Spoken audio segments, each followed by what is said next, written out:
بسم اللہ الرحمن الرحیم والصلاة والسلام علی رسولہ الکریم وعلی آلہ وصحبہ اجمعین اما بعد۔ معزز سامعین کرام، یہ درس قرآن کی مجلس ہے۔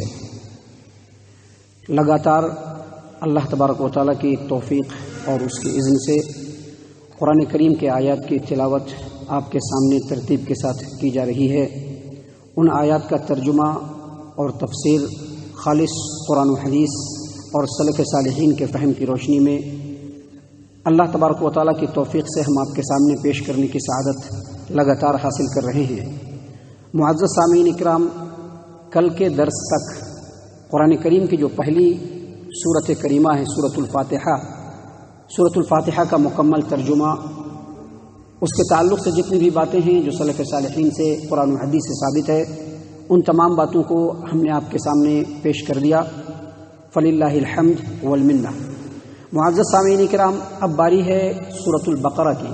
سورۃ البقرہ یہ قرآن کریم کی سورتوں کا جو آرڈر ہے اس میں دوسرے نمبر پر ہے، اور اس سورت کے تعلق سے کچھ باتیں ہیں جو اس سورت کو شروع کرنے سے پہلے ہم آپ کے سامنے رکھنا چاہتے ہیں۔ سامعین کرام، بہت لمبی سورت ہے، یہ 286 آیات ہیں اس سورت کے اندر۔ اس سورت کے تعلق سے اور بھی بہت ساری باتیں ہیں جو ہم آپ کے سامنے بعد میں پیش کریں گے۔ سب سے پہلے ہم اس سورت کی اہمیت اور اس کی فضیلت اور ہماری زندگی میں اس کی ضرورت، اس کے تعلق سے کچھ باتیں پیش کریں گے۔ سامعین کرام، صحیح مسلم کتاب صلاۃ المسافرین وقصرھا، باب استحباب النافلہ، باب استحباب الصلاۃ النافلہ، حدیث نمبر 788، اور اسی طرح سے جامع ترمذی، السنن الکبریٰ امام نسائی کی کتاب، اور حدیث کی دیگر کتابوں کے اندر ایک روایت ہے جس کو ابو ہریرہ رضی اللہ عنہ بیان کرتے ہیں کہ پیارے رسول صلی اللہ علیہ وسلم نے فرمایا: لا تجعلوا بیوتکم مقابر وان البیت الذی تقرأ فیہ سورۃ البقرہ لا يدخلہ الشیطان۔ معزز سامعین کرام، نبی اکرم صلی اللہ علیہ وسلم نے فرمایا کہ اپنے گھروں کو قبرستان مت بناؤ، اپنے گھروں کو قبرستان مت بناؤ، بے شک وہ گھر جس میں سورۃ البقرہ پڑھی جاتی ہے اس گھر کے اندر شیطان کبھی بھی داخل نہیں ہوتا ہے۔ دیکھ لیجئے اس سورت کی ہماری زندگی کے اندر کتنی اہمیت ہے کہ جس گھر کے اندر سورۃ البقرہ پڑھی جاتی ہے اس گھر میں شیطان داخل نہیں ہوتا ہے۔ دیکھیے اس حدیث پر آپ غور کریں گے تو دو نقطے ہمارے سامنے واضح ہوتے ہیں۔ پہلی بات یہ کہ قبرستان میں قرآن کریم کی تلاوت نہیں کرنی چاہیے، کیونکہ نبی صلی اللہ علیہ وسلم نے کیا فرمایا؟ اپنے گھروں کو قبرستان مت بناؤ بلکہ گھر میں قرآن کریم کی تلاوت کرو۔ اس کا مطلب یہ ہوا کہ قبرستان میں قرآن کریم کی تلاوت نہیں کرنی ہے۔ دوسری بات یہ سمجھ میں آئی کہ گھر میں سورۃ البقرہ کو خاص طور سے تلاوت کرنی چاہیے، کیونکہ گھر میں جب سورۃ البقرہ کی تلاوت ہوگی تو شیطان داخل ہوگا ہی نہیں۔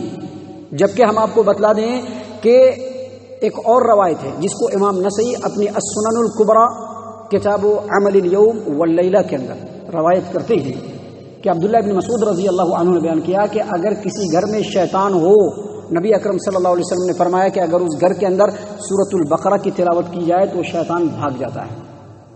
یہی روایت المستدرک علی الصحیحین کے اندر امام حاکم نے بھی روایت کیا ہے۔ معزز سامعین کرام، امام دارمی اپنی سنن الدارمی کے اندر روایت نقل کرتے ہیں اسی روایت کو کہ جس گھر کے اندر اگر شیطان موجود ہو، نبی صلی اللہ علیہ وسلم نے فرمایا کہ اگر وہاں پر سورۃ البقرہ پڑھی جائے تو شیطان گوز مارتا ہوا بھاگتا ہے۔ ہمارے ایک شیخ ہیں فضیلت الشیخ بدیع الزماں المدنی حفظہ اللہ، جو سعودی عرب کے دعات کمیٹی کے اندر داعی ہیں اور سعودی عرب میں ہی رہتے ہیں الحمدللہ۔ اس مسجد میں بھی وہ آئے ہیں اور یہاں پر انہوں نے درس دیا ہے۔ انہوں نے ان حدیثوں کی روشنی میں بتلایا ہے کہ اگر آدمی خود سے اس سورت کی تلاوت کرے تو اگر جسم کے اندر بھی شیطان کا حملہ ہوتا ہے اور آدمی خود سے اس کی تلاوت کرے گا تو شیطان بھاگ جائے گا۔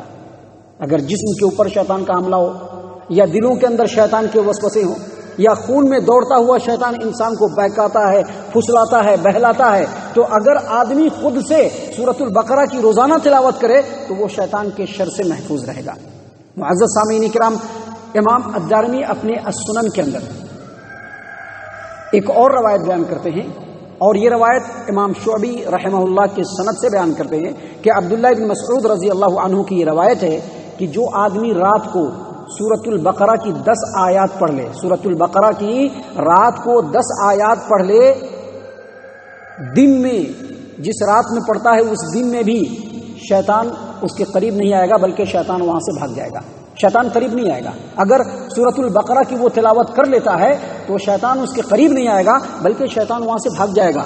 معزز سامعین کرام، یہ جو 10 آیات ہے اس کی تفسیر اور توضیح یہ ہے کہ سورۃ البقرہ کی پہلی 3 آیات اور اس کے بعد سورۃ البقرہ کی پہلی 5 آیات، اس کے بعد سورۃ البقرہ کے آیت الکرسی اور اس کے بعد کی 2 آیات اور آخری جو آیات ہیں سورۃ البقرہ کی، ان آیات کو اگر ملا کر کے سورۃ البقرہ کی ابتدائی 5 آیات، آیت الکرسی اور آیت الکرسی کے بعد 2 آیات اور آخری کے جو آیات ہیں ان آیات کو ملا کر کے اگر 10 آیات آدمی پڑھتا ہے تو شیطان کبھی بھی اس کے قریب نہیں آئے گا۔ ایک روایت کے اندر ہے کہ شیطان بھی اس کے قریب نہیں آئے گا، جو چیزیں پسند نہیں ہیں وہ چیزیں بھی اس کے قریب نہیں آئیں گی۔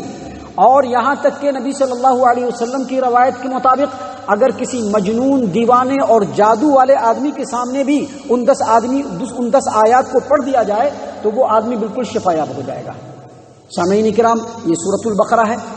المعجم الکبیر الطبرانی کی روایت ہے، ہمارے پیارے رسول صلی اللہ علیہ وسلم نے فرمایا، سہل بن سعد السعدی رضی اللہ عنہ اس حدیث کے راوی ہیں، وہ بیان کرتے ہیں کہ ہر چیز کی ایک کوہان ہوتی ہے، ہر چیز کا ایک ٹاپ ہوتا ہے، اور قرآن کریم کا جو کوہان ہے، قرآن کریم کا جو ٹاپ ہے وہ سورۃ البقرہ ہے۔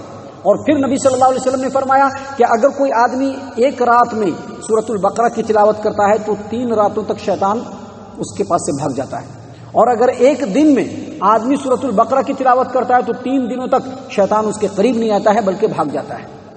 یہ بڑی اہم ترین صورت ہے، ہماری زندگی میں اس کی بڑی ضرورت ہے، اور اس صورت کی اہمیت اور فضیلت کو اگر آپ سمجھنا چاہتے ہیں تو جامع ترمذی کی ایک روایت کو آپ سن لیجئے کہ اللہ کے رسول صلی اللہ علیہ وسلم نے ایک مرتبہ لشکر کو بھیجا کہیں جانے کے لیے، جمع کر کے فوج کو اکٹھا کیا۔ بھیجنے سے پہلے تمام لوگوں سے قرآن کریم سننا شروع کیا، کہا کہ تم کو کتنا قرآن یاد ہے سناؤ، تم کو کتنا قرآن یاد ہے سناؤ۔ ایک نوجوان اس سے پوچھا کہ تم کو کیا یاد ہے، کہا کہ قرآن کریم کی فلاں فلاں فلاں سورت بھی یاد ہے اور سورۃ البقرہ بھی یاد ہے۔ نبی صلی اللہ علیہ وسلم نے کہا کہ تم امیر بن جاؤ لشکر کے۔ قوم کا ایک سردار تھا، اس نے کہا کہ اللہ کے رسول صلی اللہ علیہ وسلم، میں نے سورۃ البقرہ کو اس لیے یاد نہیں کیا کہ میں اس کے ساتھ قیام نہیں کر پاؤں گا، میں مجبور تھا اس لیے یاد نہیں کیا۔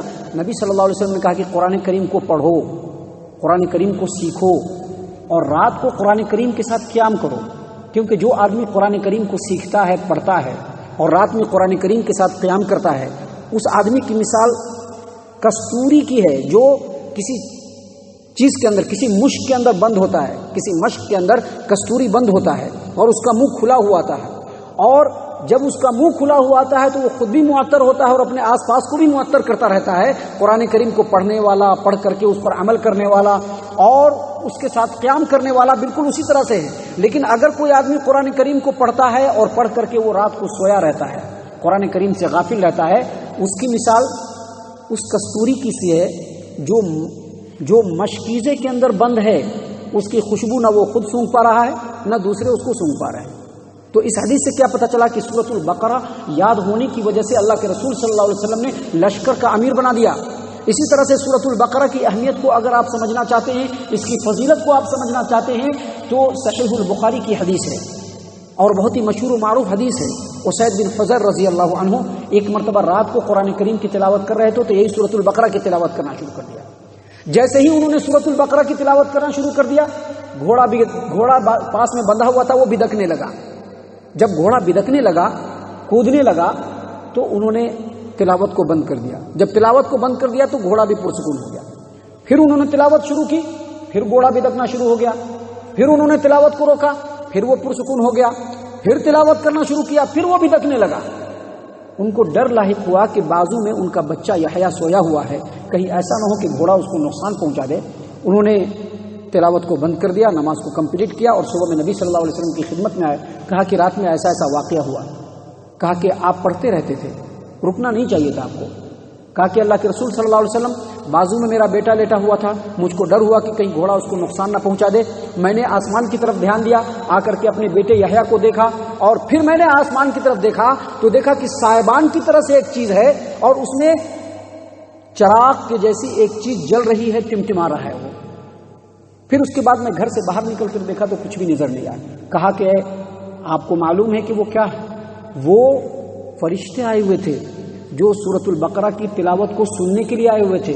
اگر آپ کنٹینیو پڑھتے رہتے یہاں تک کہ صبح ہو جاتی تو لوگ جو بستی کے ہیں وہ اپنے کھلی ہوئی آنکھوں سے فرشتوں کو دیکھ لیتے تھے. تو آپ سمجھ سکتے ہیں کہ اس سورت کی کتنی فضیلت ہے، کتنی اہمیت ہے.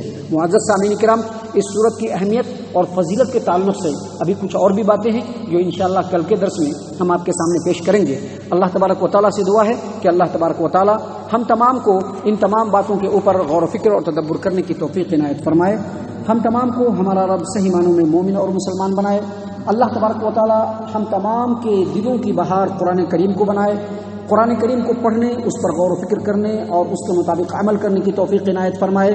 اللہ تبارک و تعالی ہم تمام کو کتاب و سنت کا متبع اور فرما بردار بنائے. صحابہ کرام کے اسوہ حسنہ کو اپنانے کی توفیق عنایت فرمائے.